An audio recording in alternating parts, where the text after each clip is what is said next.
So, have you ever caught yourself booking a ticket right back to the exact same vacation spot year after year?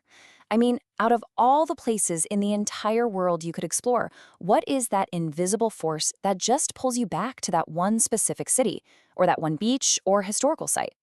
It's a wildly relatable mystery, isn't it? We crave novelty, but deep down, we are absolute creatures of habit. Welcome to The Explainer. Today, we're jumping headfirst into a really fascinating academic study from the journal Tourism Management called To Rome with Love. This research literally cracks the code on the hidden psychological mechanics of human travel. By studying a massive Roman heritage festival over in Italy, researchers have finally figured out what actually drives our loyalty to a destination. Here is our roadmap for today. We're going to cover 1. The return ticket mystery. 2. Unpacking the tourist mind. 3. The Aquileia Roman Festival. 4. The secret to loyalty. 5. Age and distance matter. And finally, 6. Takeaways for tourism. Okay, Section 1, the return ticket mystery, or why we go back. In the tourism industry, there is this holy grail metric known as revisit intention. It's defined as a visitor's behavioral intention to return to a destination, and it's pretty much the ultimate proxy for actual tourist loyalty. Because, it's one thing to visit a place once just to check it off your bucket list, but it's an entirely different level of success for a destination to get in your head and make you want to come back. Today, we are decoding the exact psychological recipe that builds that revisit intention. Section 2, unpacking the tourist mind and the 3 characters of our story. To really get why we travel, we need to meet the 3 main actors in our psychological story. Character number 1 is event involvement. This is what's happening when you travel somewhere specifically for a fleeting experience. Think about flying out for a massive music festival, a sports championship, or a weekend fair. It's a temporary spike in your personal interest for a specific event. Your motivation is laser focused on this activity that's happening right now, but, won't be there next week. Character number 2 is place attachment.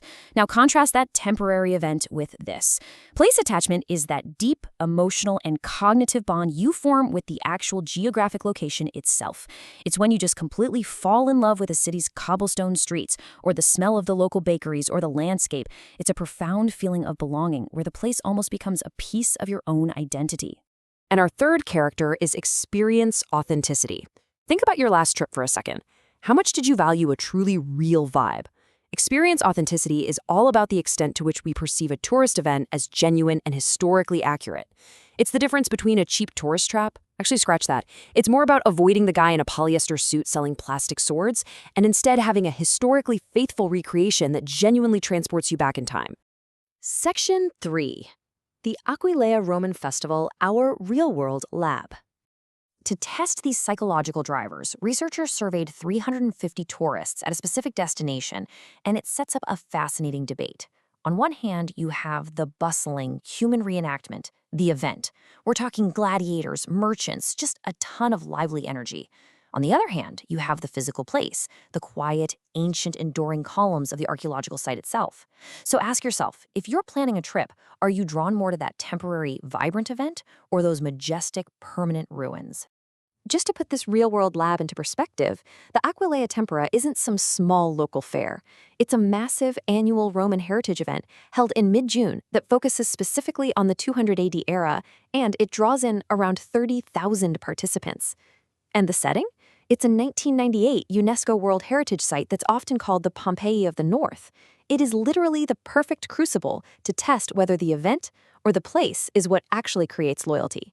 Which brings us to Section 4, the secret to loyalty, and how it all connects.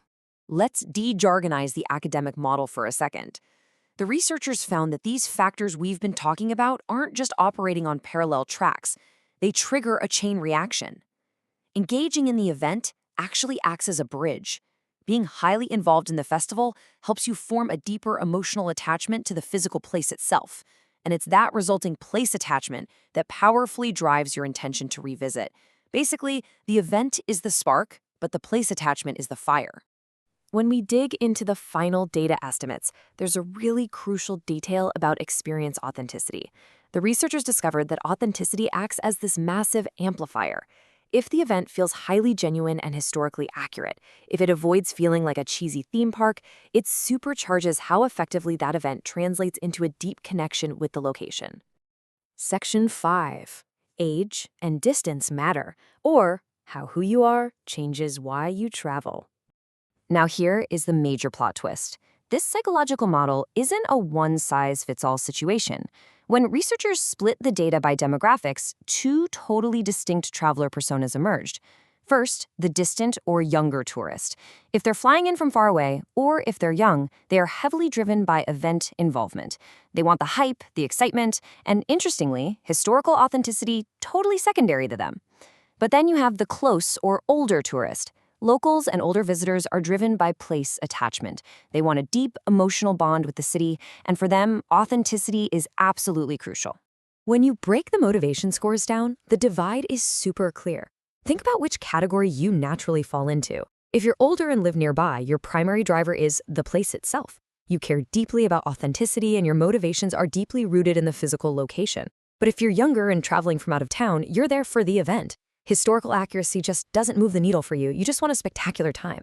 It's a fascinating split in how our minds work when we travel. Section 6. Takeaways for tourism. Let's talk about building the perfect destination. This study practically hands us a tourism strategy playbook. Step 1. Destinations absolutely cannot just rely on ancient ruins or pretty beaches anymore. The physical location alone won't hook everyone. You have to host engaging events to act as that initial bridge. Step 2. You've got to actively manage authenticity. By enforcing strict historical guidelines, you amplify the emotional connection for your locals and older returning tourists. And step 3. Tailor your marketing. Sell the hype and the spectacle of the event to young people out of state, but sell the authentic, enduring soul of the place to older demographics and locals. It really makes you rethink your own vacation habits, doesn't it? The next time you find yourself booking that familiar return ticket, I want you to stop and ask yourself, based on your age and your zip code, are you really returning for the event or are you returning for the place?